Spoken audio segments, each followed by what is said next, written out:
Hello everyone, good evening to all. Welcome back to my channel. ನಾನು ಇವತ್ತಿನ ಈ ಒಂದು ವಿಡಿಯೋದಲ್ಲಿ ಗ್ರಾಮರ್ ಸೆಕ್ಷನಲ್ಲಿ ಎಗೈನ್ 3 ಮಾರ್ಕ್ಸ್ ತೊಗೊಂಡು ಬಂದಿದ್ದೀನಿ. ಯಾವುದಪ್ಪ ಅಂತ ಹೇಳ್ತೀರಾ? ವರ್ಬ್ಸ್ ಫಾರ್ಮನ್ನು ಯಾವ ರೀತಿಯಾಗಿ ಫಿಲ್ ಮಾಡೋದು ಅನ್ನೋದ್ರ ಬಗ್ಗೆ ಹೇಳ್ಕೊಡ್ಲಿಕ್ಕೆ ಹೊರಟಿದ್ದೀನಿ. ನಿಮಗೆ ಗೊತ್ತು, ನಿಮಗೆ ಕ್ವಶನ್ ಪೇಪರಲ್ಲಿ ಇರುತ್ತೆ ಗ್ರಾಮರ್ ಪಾಯಿಂಟಲ್ಲಿ ಏನಂತ ಅಂದರೆ, complete the following by filling the blanks using the right form of the verb given in brackets ಅಂತ ಇರುತ್ತೆ. ಇಲ್ಲಿ ಸ್ಕ್ರೀನ್ ಮೇಲೆ ಕಾಣಿಸ್ತಿದೆಯಲ್ಲ, complete the following by filling the blanks with using the right form of the verb given in brackets ಅಂತ ಇರುತ್ತೆ. ಇದನ್ನು ನಿಮಗೆ ಎಗೈನು 3 ಮಾರ್ಕ್ಸಿಗೆ ಅಲಾಟ್ಮೆಂಟನ್ನು ಮಾಡಿರ್ತಾರೆ. ಈಸಿಯಾಗಿ ಯಾವ ರೀತಿಯಾಗಿ ನೀವು ಇದರಲ್ಲಿ 3 ಮಾರ್ಕ್ಸನ್ನು ತಗೊಳ್ಳೋದು ಅನ್ನೋದನ್ನು ನಾನು ನಿಮಗೆ ಈ ಒಂದು ವಿಡಿಯೋದಲ್ಲಿ ಹೇಳ್ಕೊಡ್ತಾ ಹೋಗ್ತೀನಿ. ಅದಕ್ಕೂ ಮುಂಚೆ ನಿಮಗೆ ವರ್ಬ್ ಫಾರ್ಮ್ಸ್ಗಳ ಬಗ್ಗೆ ಗೊತ್ತಿರಬೇಕು. V1, V2 ಮತ್ತು V3 ಅಂತ. ಪ್ರೆಸೆಂಟ್ ಟೆನ್ಸಲ್ಲಿ ಇದ್ರೆ ಏನಾಗುತ್ತೆ, ಅದು V2 ಆಗುತ್ತೆ. ಮತ್ತು ಪಾಸ್ಟ್ ಟೆನ್ಸಲ್ಲಿ ಇದ್ದರೆ ಅದು V1 ಆಗುತ್ತೆ. ಹಾಗೆಯೇ future tense like past participle ಟೆನ್ಸಲ್ಲಿದ್ದರೆ V3 ಆಗುತ್ತೆ. ಈ ಒಂದು ವರ್ಬ್ ಫಾರ್ಮೆಟ್ ನಿಮಗೆ ಗೊತ್ತಿದೆ ಅಂತ ಅನ್ಕೊತೀನಿ. ಈ ಒಂದು ಫಾರ್ಮ್ಗಳಲ್ಲಿ ಬರ್ತಕ್ಕಂತಹ ಆಕ್ಸಿಲರೀಸ್ ಯಾವುದು, ಮತ್ತು ವರ್ಬನ್ನು ಎಲ್ಲಿ ನಾವು ಯೂಸ್ ಮಾಡಬೇಕು, ಟು ಫಾರ್ಮನ್ನು ಹೇಗೆ ಯೂಸ್ ಮಾಡಬೇಕು, ಹಾಗೆಯೇ ಬಿ ಫಾರ್ಮನ್ನು ಯಾವುದ್ರ ಜೊತೆ ಬಂದಾಗ ಯೂಸ್ ಮಾಡಬೇಕು ಅನ್ನೋದನ್ನು ನಾನು ನಿಮಗೆ ಹೇಳ್ತಾ ಹೋಗ್ತೀನಿ. ಅದಕ್ಕೂ ಮುಂಚೆ ನಿಮಗೆ ಇಲ್ಲಿ ಮುಂದೆ ಕಾಣಿಸ್ತಾ ಇದೆ ಏನಪ್ಪ ಅಂತ ಹೇಳ್ತೀರಾ, ಒಂದು ಟೇಬಲ್ ಕಾಣಿಸ್ತಿರ್ಬೋದು ನಿಮಗೆ. ಆ ಒಂದು ಟೇಬಲಲ್ಲಿ ನಾನು ನಿಮಗೆ ಕಂಪ್ಲೀಟಾಗಿ ಚಾರ್ಟ್ ಕೊಟ್ಟಿದ್ದೀನಿ. ಪ್ರೆಸೆಂಟ್ ಟೆನ್ಸು ಮತ್ತು ಪಾಸ್ಟ್ ಟೆನ್ಸು, ಹಾಗೆಯೇ ಮಾಡಲ್ ಆಕ್ಸಿಲರೀಸು, ಮತ್ತು ಹ್ಯಾವ್ ಮತ್ತು ಹ್ಯಾಡ್ ಹಾಗೆಯೇ ಹ್ಯಾಸನ್ನು ಯಾವ ಫಾರ್ಮೆಟಲ್ಲಿ ಬಂದಾಗ ಯೂಸ್ ಮಾಡಬೇಕು ಅಂತ. ಇದನ್ನು ನೀವು ಫಸ್ಟು ಪ್ರಾಕ್ಟೀಸ್ ಮಾಡ್ಕೊಳ್ಳಿದ್ದೆ ಆದರೆ ನೀವು ಈಸಿಯಾಗಿ ಈ ಒಂದು ಸೆಕ್ಷನಿಂದ 3 ಮಾರ್ಕ್ಸನ್ನು ತೊಗೊಬೋದು. ನನಗೇನೋ ಗೊತ್ತಿಲ್ಲ ಅಂತ ಹೇಳಿದ್ರು ಕೂಡ ಕೆಲವೊಂದು ಹೆಲ್ಪಿಂಗ್ ವರ್ಬನ್ನ ಹಾಕಿ V3ನಲ್ಲಿ ಮೇನ್ ವರ್ಬನ್ನ ಇಟ್ಟರೆ ಸಾಕಾಗುತ್ತೆ. ನಿಮಗೆ ಎಷ್ಟು ಸಿಗುತ್ತೆ, ಒಂದು 3 ಮಾರ್ಕ್ಸ್ ಈಸಿಯಾಗಿ ಸಿಗ್ತಾ ಹೋಗುತ್ತೆ. ಹಾಗಿದ್ರೆ ಬನ್ನಿ, ಆ ಚಾರ್ಟ್ ನಿಮಗೆ ಕಾಣಿಸ್ತಿದೆ ಯಾವುದು ಅಂತ ನೋಡೋಣ. ಫಸ್ಟು ಈ ಚಾರ್ಟನ್ನು ನೀವು ಅಬ್ಸರ್ವ್ ಮಾಡಬೇಕಾಗುತ್ತೆ. ಯಾವುದಿದು ಚಾರ್ಟು ಅಂತ ಹೇಳ್ತೀರಾ, ಇದೇ ಮಾಡಲ್ ಮತ್ತು ವರ್ಬು ಮತ್ತು ಟೆನ್ಸ್ಗಳಿರ್ತಕ್ಕಂಥ ಚಾರ್ಟ್. ಈ ಒಂದು ಚಾರ್ಟನ್ನು ಎಕ್ಸ್ಪ್ಲೈನ್ ಮಾಡಿಬಿಡ್ತೀನಿ, ನೋಡಿ ಅಬ್ಸರ್ವ್ ಮಾಡಿ. ಹಾಗೆಯೇ ಚಾರ್ಟಲ್ಲಿ ಏನಿದೆ, ಪ್ರೆಸೆಂಟ್ ಟೆನ್ಸ್ ಇದೆ, ಪಾಸ್ಟ್ ಟೆನ್ಸ್ ಇದೆ, ಮತ್ತು ಮಾಡಲ್ ಆಕ್ಸಿಲರೀಸ್ ಇದೆ, ಹಾಗೆಯೇ ಹ್ಯಾವು ಹ್ಯಾಸು ಹ್ಯಾಡ್ ಇದೆ ಅಲ್ವಾ. ಇದರಲ್ಲಿ ನೀವು ಪ್ರೆಸೆಂಟ್ ಟೆನ್ಸಲ್ಲಿ ನೀವು ಫಸ್ಟ್ ಪರ್ಸನ್ನು ಮತ್ತು ಐ, ಹಿ, ಶಿ, ಇಟ್ಟಿದೆ. ಅಲ್ಲಿಗೆ ನೀವೇನು ಯೂಸ್ ಮಾಡ್ತೀರಾ ಅಂತ ಹೇಳಿದ್ರೆ ಆ್ಯಮನ್ನು ಯೂಸ್ ಮಾಡ್ತಾ ಹೋಗ್ತೀರಾ.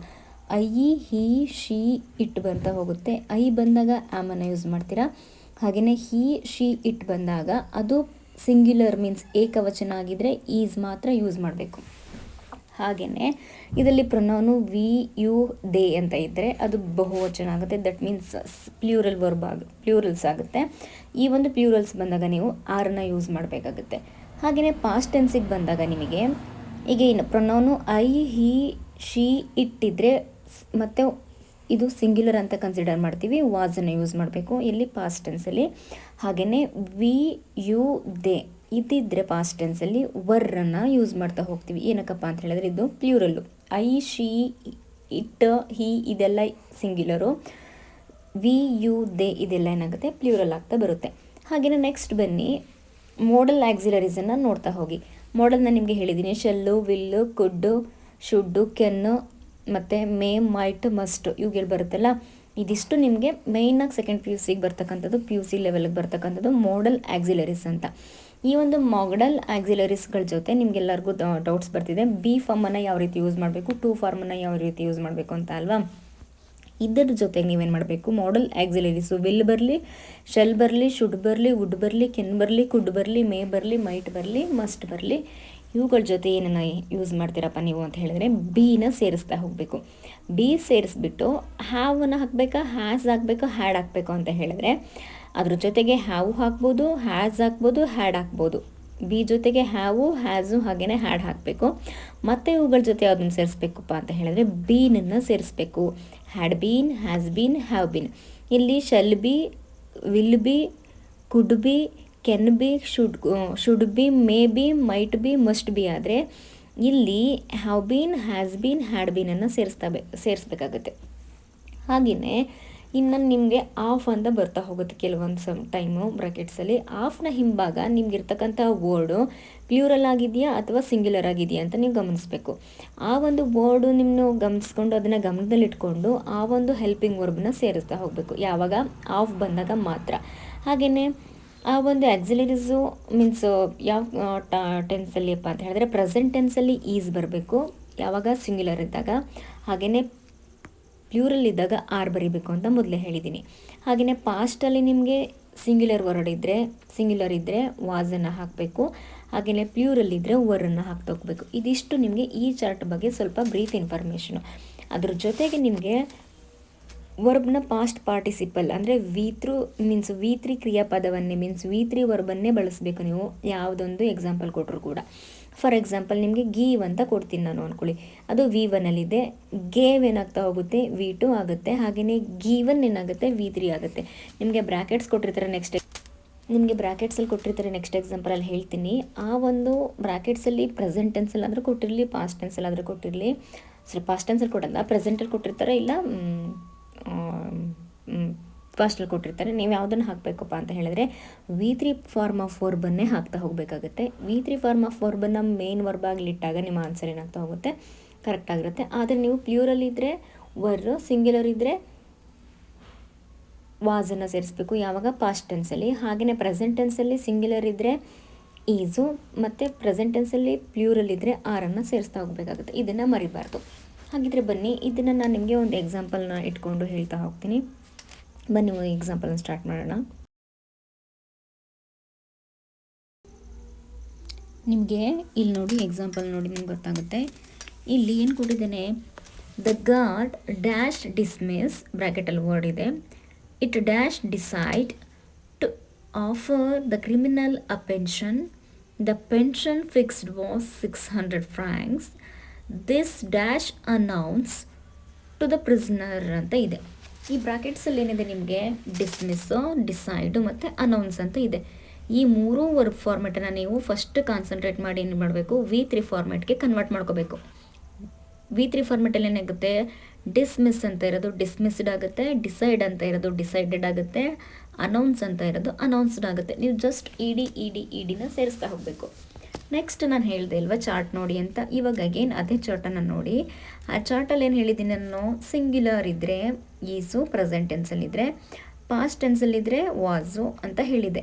ಇಲ್ಲಿ ಸಿಂಗ್ಯುಲರ್ ಗಾರ್ಡ್ ಇದ್ದಾನೆ ಅಲ್ಲ, ನಾವು ಮಾಡ್ತಾ ಇರೋದು ಯಾವುದು, ಡಿಸ್ಮಿಸ್ V3ಗೆ ಬರಬೇಕಲ್ವ, ಡಿಸ್ಮಿಸ್ಡು ಪಾಸ್ಟ್ ಆಗುತ್ತೆ ಅಲ್ವಾ. ಅದು ಪಾಸ್ಟಿಗೆ ಬಂದಾಗ ನಾವು ಸಿಂಗ್ಯುಲರ್ ಇರೋದ್ರಿಂದ ವಾಸ್ ಡಿಸ್ಮಿಸ್ಡ್ ಅಂತ ಹಾಕಬೇಕು. ಹಾಗೆಯೇ ಡಿಸೈಡ್ ಅಂತ ಇದೆಯಲ್ವಾ, ಇದು ಪಾಸ್ಟ್ ಟೆನ್ಸಿಗೆ ಬಂದಾಗ ನಮಗೆ ಡಿಸೈಡೆಡ್ ಆಗುತ್ತೆ ಅಲ್ವಾ. ಸೊ ಡಿಸೈಡೆಡಾಗಿ ಬಂದಾಗ ಇಟ್ ವಾಸ್ ಡಿಸೈಡೆಡ್ ಅಂತ ಬರಿಬೇಕು. ಹಾಗೆಯೇ ಅನೌನ್ಸ್ಡ್ ಅಂತ ಇತ್ತಲ್ವಾ, ಇಲ್ಲೂ ಕೂಡ ಅನೌನ್ಸ್ಡ್ ಆಗುತ್ತೆ, ವಾಸನ್ನು ಸೇರಿಸ್ತಾ ಹೋಗಬೇಕು. ದಿಸ್ ಅನ್ನೋದು ಕೂಡ ಪ್ಲ್ಯೂರಲ್ ಅಲ್ಲ, ಸಿಂಗ್ಯುಲರು. ಗಾರ್ಡ್ ಅನ್ನೋದು ಕೂಡ ಸಿಂಗ್ಯುಲರು, ಮತ್ತು ಇಟ್ ಅನ್ನೋದು ಕೂಡ ಸಿಂಗ್ಯುಲರ್ ಆಗಿರೋದ್ರಿಂದ ನಾವೇನನ್ನು ಯೂಸ್ ಮಾಡ್ತಿದ್ದೀವಿ, ವಾಸ್ ಅನ್ನೋ. ಹಾಗಾಗಿ ನಾವೇನು ಮಾಡ್ತಾ ಇದ್ದೀವಿ, ವಾಸ್ ಅನ್ನೋ ಒಂದು ಆಕ್ಸಿಲರೀಸನ್ನು ಯೂಸ್ ಮಾಡ್ತಾ ಹೋಗಿದ್ದೀವಿ.